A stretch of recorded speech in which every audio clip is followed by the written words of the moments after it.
Hey everybody, it's Jared Meredith. We're so glad to be back with you once again. We'll go ahead and start reading in the Word. We're going to read out of Lamentations in the 3rd chapter, starting at the 18th verse. And it says, "And I said, My strength and my hope is perished from the Lord, remembering mine affliction and my misery, the wormwood and the gall. My soul, them still in remembrance, and is humbled in me. This I recall to my mind, therefore have I hope. It is of the Lord's mercies that we are not consumed, because his compassions fail not. They are new every morning. Great is thy faithfulness. The Lord is my portion, saith my soul, therefore will I hope in him. The Lord is good unto them that wait for him, to the soul that seeketh him.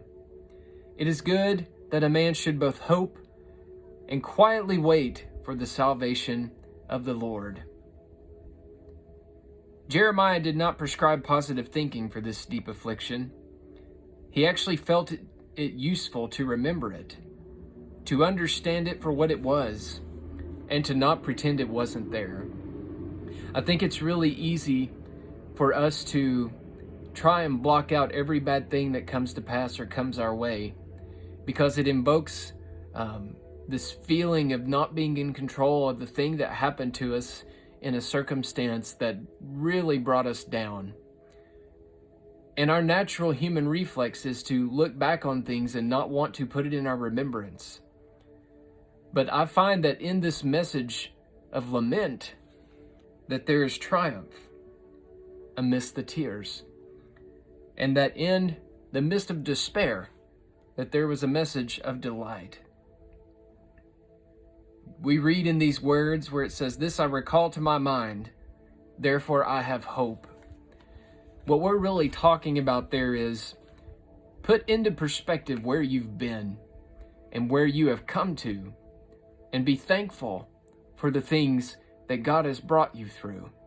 For if you look back on your struggles and can see the hope of what you came out of, surely there is a renewing of your faith that can happen each and every day. I could sit here and tell you pitiful stories about all the mistakes that I've made and the people that I've hurt and the lives that I messed up along my path. And I could go through and talk about all the collateral damage that has come to pass as a result of trying to do it my own way. But I don't choose to think of everything that ever happened to me as being collateral damage only. I don't choose to look back and think about the things that have been in my past as only a negative reminder to me. But I try to take what would seemingly be for my weeping and begin to think about the hope that became my renewing. If you had never went through anything bad, if you had never come through something of significance, would we ever know hope?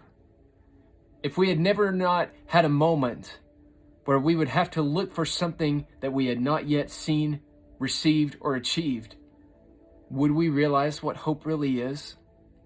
And if we didn't walk in a faith that would have to walk blindly and receive it openly, have we truly understood the fullness of how close God really is to us? To me, I realize this. My faith is renewed every day because I'm reminded of the bad things that I came through. I remember the wormwood and the gall of my life. I remember when it was bad. I can recall it as if it had just happened. But I know I'm no longer that person. I know that I am transformed by the almighty power of God. Therefore, when I am faced with things in front of me now, I know that if God could bring me through a broken place, that he can lead me to a place of reparation, that he can take what seemingly feels like pieces that have been torn and irreparable and put them together to be something better.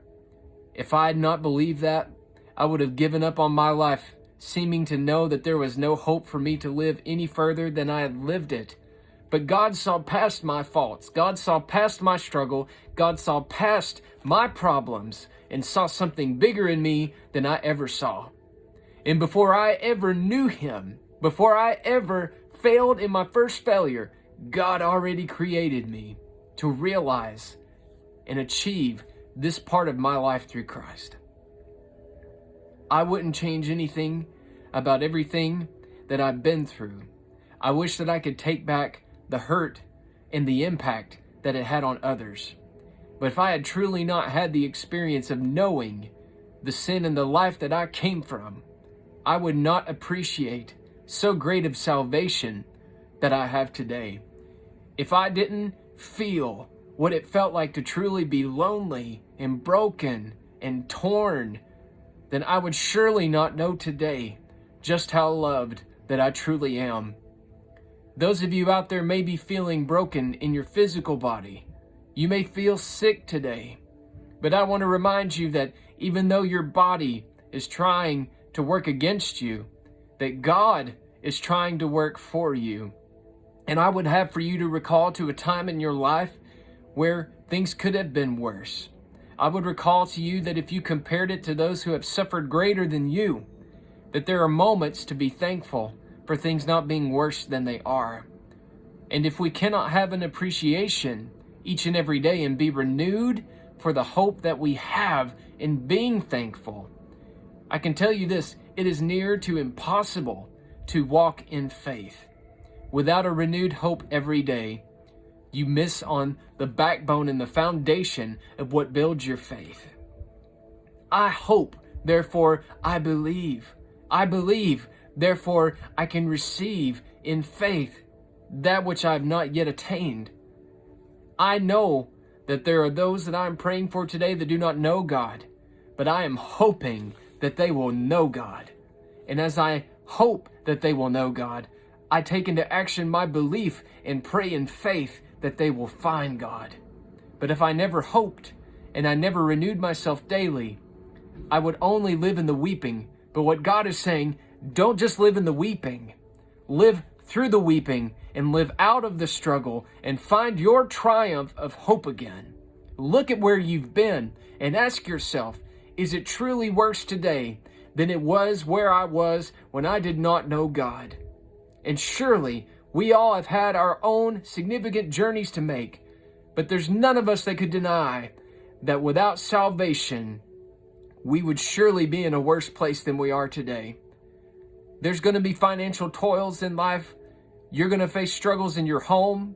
You're going to face struggles in your marriage. You're going to face struggles in your family. You are going to personally face things you never thought you would before.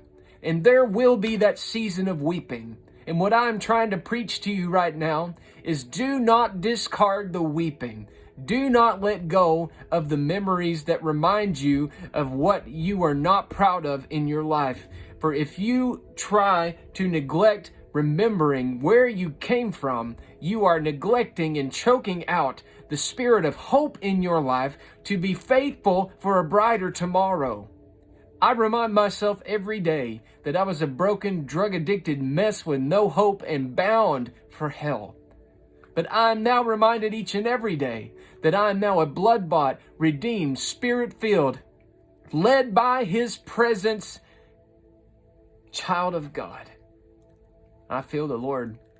There is something about knowing who you are now and where you have came from to renew yourself every day, so that when it feels worse than what you would be able to handle, when it feels bigger than what you're able to take on, you can be reminded, like David was, well, you brought me through the lion and you brought me through the bear, so who is this uncircumcised Philistine standing in front of me? You can look back at being delivered out of your sin and saying, well, if I was delivered from the person I used to be, and you have kept me up to this point, God, then I know you're not done with me. You're not done with my life. You're not done with my home. You're not done with my family. You have a brighter future ahead of me. So don't give up on the weeping. Weeping may endure for the night, but joy comes in the morning. Out of darkness comes a marvelous light, and that light begins from hope. God, I am hoping every day that you're going to bring healing to my loved ones.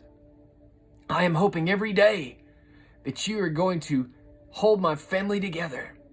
I am hoping every day that our country is going to step out of the hatefulness of politics and step into the unification and bringing people together to truly get back to the foundation of what founded this very country. I believe, God, that you are helping us to hope again, that you're going to bring us through our weeping and into triumph by remembering the pain we felt. Even though some would say, how could you have a message out of lamentations of someone's life? There's a message in understanding the message that was being spoken. He says, through the Lord's mercies we are not consumed, because his compassions fail not. They are new every morning, and great is your faithfulness. This I recall to my mind, therefore I have hope. It's that constant remembrance that builds discipline to having hope every day. It is literally calling out your blessings out loud in front of your struggle before you pick apart that thing you're fighting against. Can you dig in and out of your weeping find your blessings that you've had through the years? Can you look at the people sitting beside you, your family members that have came through something difficult, the fact that you're still here and didn't kill yourself? Can you pick apart out of the weeping the moments of triumph in your life? If you can, then you do have the ability to sit right where you are and close your very eyes and lift up your hands to God and say, Lord, this I do recall to my mind. Therefore I have hope. I will not be consumed, because your mercies do not fail me, and your compassion has not failed me, and you have not left me behind. The devil would have you to think that you have no hope. The devil would have you to think that you are worthless, not cared for, and abandoned. But not so, my friend. You are blessed and highly favored of the Lord. You have been given a new life, and you are no longer the same as you used to be. You are blood-bought. You are redeemed. You are above your sin and not beneath it. You are the head and not the tail. You are walking in power and authority by the authority of Jesus Christ that lives in you and through you. And through Christ, he said we could do anything.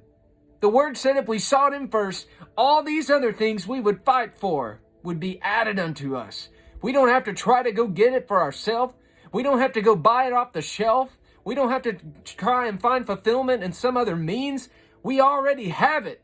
And if we learn to use the blessings we've already been given, it teaches us to hope for a new day when we feel like we don't have it. And through that season of weeping, it's not to disregard the fact that you're going to cry some days. Through that season of pain, it's not to say you're still not going to feel pain. Through that season of wondering, God, why? It's not to say you're still not going to pray and ask God why. But it's in spite of those things, can you dig in and say, God, I still have hope for what you have in store for me? Can I still say that I'm faithful to believe in what God has planned for my life? I believe that's what separates us from being strong in the Lord and those that are still on the milk of the Word. When you get in the meat of the Word, you become strong enough to feed yourself. You become strong enough to hope for yourself. Don't wait on a phone call. Don't wait on a post on Instagram. Don't wait for something on Facebook to move you. Look within yourself and dig into the blessings God's already given you. He said to count your blessings. Look at the good in your life and lay it out in front of you and see the wealth of God's blessings upon you. My gosh, we should remember that we are a victorious people. We may feel like we're being defeated, but God won the war. He's the one who wins at the end of the book. He's the one that brings deliverance when we call out in faith sincerely and believing for change. God is the one who holds back the tide. God is the one who is holding for that appointed day when we will be called home. And while you have this moment, I pray you find God. And if you know God, I pray you find yourself again in the Lord and remember where you've been. Remember who you are. Remember where you're going. I'm on my way to my blessings if I'm still here. And if I get called out tomorrow, I'm on my way to a heavenly home that no one can take from me. No one can steal from me. Not one hair on my head will be harmed to the place where I'm going. Not one weapon formed while I am here can prosper as I believe in the word of the Lord. Things could always be worse than they are if we neglect so great a salvation. My friends, if you know God and have received God, it's time to start walking in the renewed hope to stir your faith and be different. Let me read this to you. Mercy is a word that brings hope to the troubled, to those in darkness, that despite your failures, that you can be forgiven. If God's mercies help us to not be consumed, that tells us no matter how much we failed, there's forgiveness. Regardless of what you've done, there is forgiveness. I would not tell it any other way other than that. The journey to recovery from forgiveness may be tough, and building people's trust again may be tough, but God's mercies are never failing for you. If you want to change your life, God's mercies are there for you. Compassion is a word of comfort. It lets me feel what you are feeling with inner sincerity. That means if you feel like no one understands how you're physically feeling, that God has sincerity for you. If you feel like no one understands your mental state, I'm here to tell you God sincerely understands your pain. If you feel like that no one understands how bad it really is for you, I want to remind you that God is the Alpha and the Omega, the beginning and the end, and everything in between. He said He'd never leave you nor forsake you, but be there with you all the way, even unto the end. So until my end is here on this earth, God is with me. Until someone calls me home, God is for me. And as long as I believe and claim my salvation and live in renewed hope, nothing's going to stop me. No devil, no demon, no power, no principality, nothing that can be formed of the devil can prosper against the word of the Lord that tells us that His mercies do not fail. His compassions are always with us. He is with us, He is for us, and He is all about our business, because His business is our business. To them that wait for Him, and to the soul that seeketh Him, we can quietly wait for the salvation of the Lord. And what that's really saying, we don't have to make our weeping the only thing that people know about our life. Yes, it is important to talk to those who know the Lord to help you pray for a matter. Yes, it is important to continue to worship through it and pray through it. And it's not asking you to hide your emotions. It's not asking you to conceal everything about your struggle. But what this word is saying is, I'm not going to be loud about struggling with salvation. I'm not going to let the devil feel like he has any foothold on me. I'm going to quietly face my enemy. And I'm not going to complain at the devil. I'm going to pray and rebuke the devil. I'm not going to live my whole life in asking God why this happened. I'm going to ask God to help me see why and help me have peace and to grant me the wisdom to learn how to live with the will that's happening for me. If we get caught up in the why, then we should be reminded that it does rain on the just and the unjust. And you can be doing everything right, and sometimes unexpected things do happen out of our control, to us, to others. Sometimes we don't understand why, but we may not get the clarity in our flesh.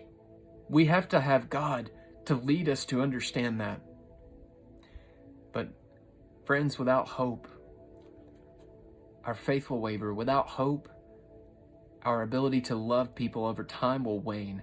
Without hope, we will seek amiss to try to fulfill that hope by some other false way of feeling. And that's not what God intended for us.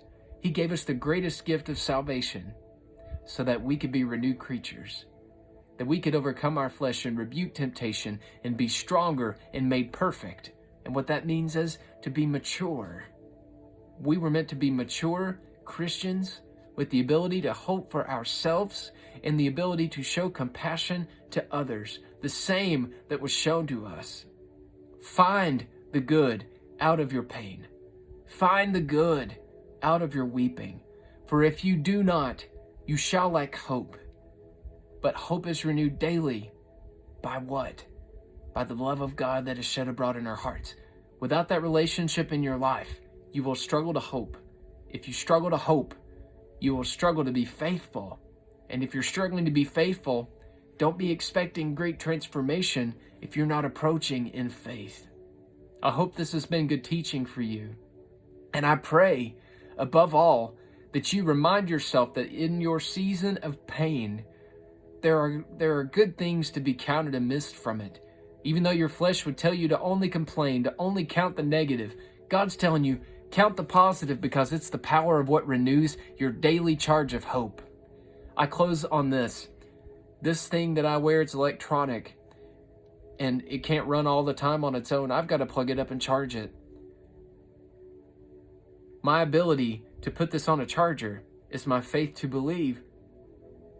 But the very thing that powers is hope. I pray that you know that hope will renew you every day and give you the charge you need to endure your struggle.